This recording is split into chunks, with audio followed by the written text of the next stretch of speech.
একসময় মনে করা হয়েছিল হেডফোন জ্যাক হারিয়ে গেলে তারযুক্ত হেডফোনও ইতিহাস হয়ে যাবে, কিন্তু অবাক করার মতো বিষয় হলো 2026 সালে আবারও জনপ্রিয় হচ্ছে তারযুক্ত হেডফোন। কেন? প্রথম কারণ সাউন্ড কোয়ালিটি।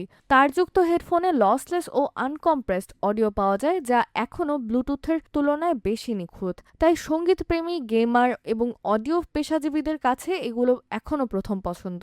দ্বিতীয়ত, চার্জের ঝামেলা নেই। ব্যাটারি শেষ হওয়ার ভয় নেই, পেয়ারিংয়েরও ঝামেলা নেই, প্লাগ ইন করলেই ব্যবহার করা যায়। আরেকটি বড় সুবিধা হলো প্রায় শূন্য লেটেন্সি। গেম খেলা বা অডিও দেখার সময় অডিও ডিলে না থাকায় অভিজ্ঞতা আরও ভালো হয়। দামের দিক থেকেও তারযুক্ত হেডফোন এগিয়ে। একই বাজেটে সাধারণত ওয়্যারলেস এয়ারবাডের তুলনায় ভালো সাউন্ড পাওয়া যায়। অনেক মডেলে কেবল বদলানো যায়, তাই এগুলো আরও টেকসই। এছাড়া নতুন প্রজন্মের অনেকের কাছে তারযুক্ত ইয়ারফোন এখন আবার রেট্রো ফ্যাশন।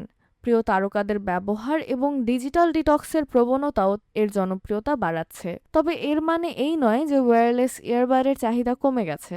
নয়েজ ক্যান্সেলেশন, সহজ বহনযোগ্যতা এবং স্মার্ট ফিচারের কারণে ওয়্যারলেস ডিভাইস এখনও বাজারের শীর্ষে। তবে একটা বিষয় পরিষ্কার, সেরা অডিও, কম খরচ আর নির্ভরযোগ্য পারফরম্যান্সের জন্য তারযুক্ত হেডফোন আবারও শক্তভাবে ফিরে এসেছে।